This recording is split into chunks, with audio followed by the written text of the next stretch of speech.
friends, hello and welcome to the Vent Machine. In this first part of our video series, join me as I travel across Singapore to discover the vibrant colors of Chinese New Year as the island state gears up for the Year of the Rat. Chinese people around the world gear up each year to celebrate the Spring Festival, commonly known as the Chinese New Year. Amazing fireworks, fantastic parades, and traditional Chinese cultural performances take place around the world in honor of this holiday. But one country celebrates like nowhere else, Singapore, and the preparations have already begun. We start with exploring the local markets of Clementi in western Singapore. I hope you enjoy the video.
Rat is the first in the 12-year cycle of Chinese zodiac science. People born in the year of Rat are generally born with the zodiac characteristics. They are believed to be very industrious and thrifty, diligent and positive. The year of the Metal Rat 2020 is expected to be a year of new beginnings.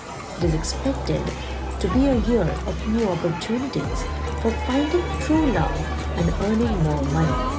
All the more reason to look forward to the new year.